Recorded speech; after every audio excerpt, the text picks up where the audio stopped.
As I grow older, I've noticed that my thinking has changed some from when I was younger. I believe that my understanding about life and the world in general and specifically has been shaped over the years by some of the questions that have come to my mind and that I have asked. And I believe that if that happens to me, it probably happened to you too. My name's Marv. I'm from Marv's Fixit shop, and I've been working and dealing and tearing things apart most of my life, mostly out of curiosity, wondering how they work, and that has given me a little bit of wisdom over the years as I've done that. I hope you enjoy that type of thing. If you do, you've come to the right place. Today, what we're going to do, though, is something that I've labeled shop talk. I'm just going to talk about a couple of things that have come to mind and share them with you. And then at the end of this video, I want to share a shop tip that I think will be very beneficial to all of you. Have you noticed a shift in your thinking, maybe coming from the types of questions you've been asking yourself? If you notice that the questions that come to mind are different than what they were before. And how is that shaping your life and your thinking? Yes, I believe that questions have shaped the way I think over the years. In my younger years, the questions had a thread of curiosity in them. And now today, they're mostly questions and answers about wisdom. The reason I bring this up is the other day, a friend of mine came in here, Evan.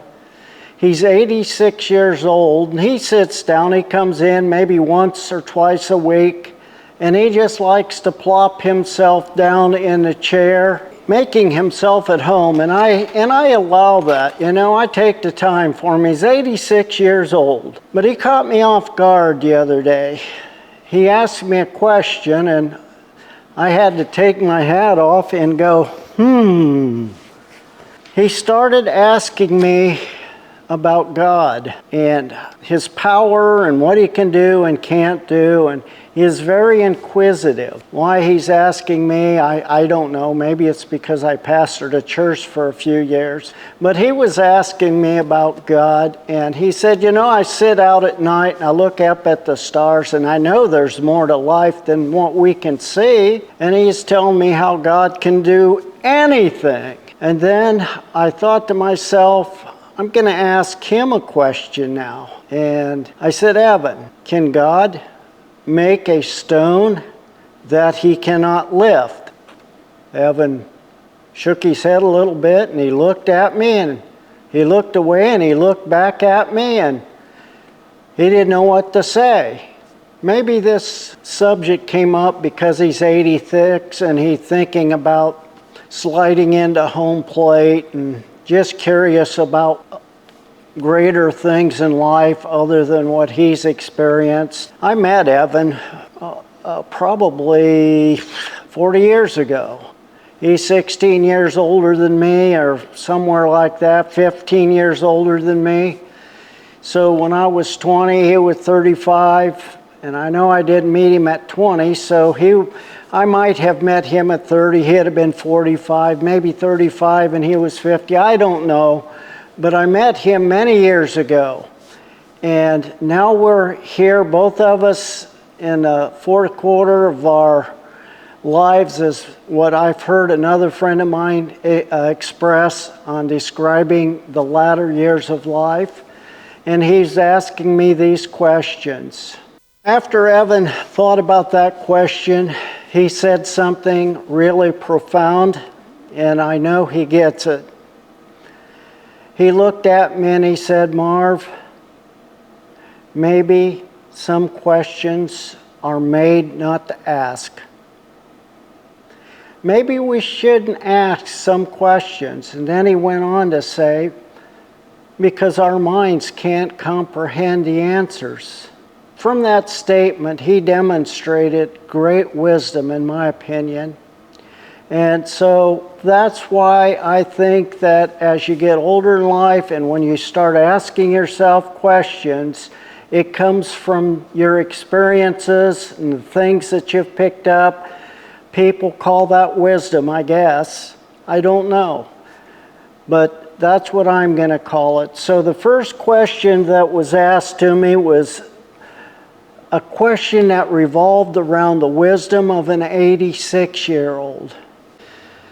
Now, shifting gears just a little bit on this next question, but I believe that they're connected very strongly and tightly. The question comes from a young man, and I believe it's a question of curiosity. A young man looking forward into his life in the practical things that he'll have to face in the coming years in reflecting on the past.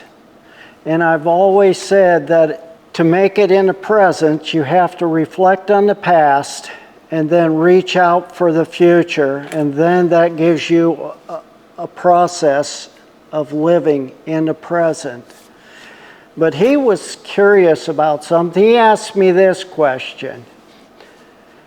Marv, do you think the older tools were built to last and are easier to work on than some of this new stuff that we have? Honestly, I'm not sure how to answer that, other than that being 71, it's a lot easier for me to work on older stuff because it doesn't have all the computer stuff built into it. And I think that the chipboards and the way motors are put together and everything about them is a lot more complicated, at least for me, than what it was in the past. At least with the older tools, I can tear it apart, diagnose it, and if I can't find a part, a lot of times I can create a part. If I can't find or create a part, then yes, they're probably going to get thrown in the pile over here behind me and saved for another day in case I come across another one that has the part I need.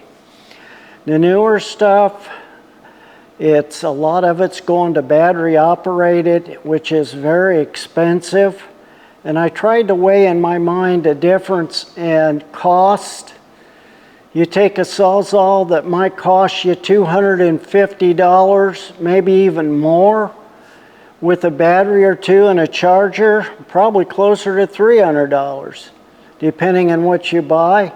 Where you can buy a corded one for what, $140, about half the cost of battery.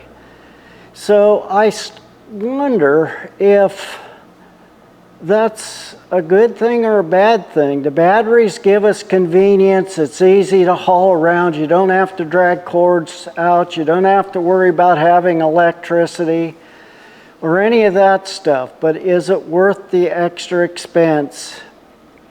Because I've found the newer stuff really wears out quickly. I have a Sawzall over there that I had for about a year and a half, and I was using it and something broke on the head and I tore it apart, and I didn't know where to get that part, and even if I could get it, it cost way too much to fix it. So if I look at his curiosity and wondering about old versus new, I would say that the old was easier. It was built to last and withstand the test of time, where a lot of the newer stuff has to prove itself yet. I know one thing for sure, I'd never tackle working on a modern automobile, and if give me a carburetor and a V8 big block engine, I'll work on that any day. The distributor and points and condensers, and even if you go to the newer style distributor with the electronic ignition, is much, much easier to work on than this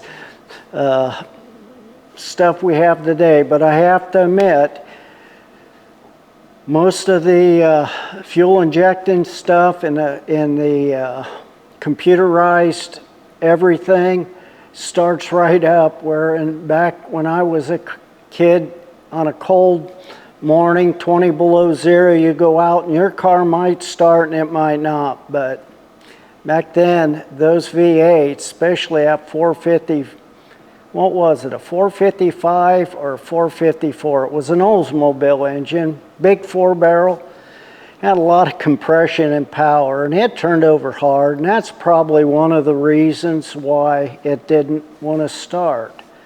But I found that his question was more about curiosity, and Evan's question was more reflecting on wisdom. Not as much wisdom as his past knowledge, but what's going to happen ahead of him. So both of them are really looking into the future, but from very different perspectives. And that's the questions and the shop talk that I wanted to bring to you today. So recap the importance of questions and the impact that they have in your life. I believe that the wisdom of the 86-year-old and the curiosity of the young man, these questions, they say a lot in what's shaping us today and what will shape us in the future. Keep asking the questions. I appreciate them. Bring them on. Ask me what you want to ask. I would love to hear from you and anything that you have to say. Comment. Tell me what you think and what you're going through and some of the struggles you have and the questions that you might have. I might not have the answer, but we can sure discuss them together, can't we? Now, I did promise you a tip, and this tip goes for both old tools and new tools. And that is simply that when working on tools or working with tools, always keep them clean and lubricated well. And if you're using a corded tool, make sure the cord is in good shape. Don't pull the ground out of it. That's there for a reason. Don't ask me how I know.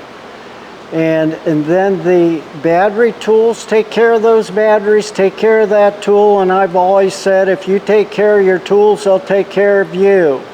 Now on the older tools, there's places and ways that you can grease some of them.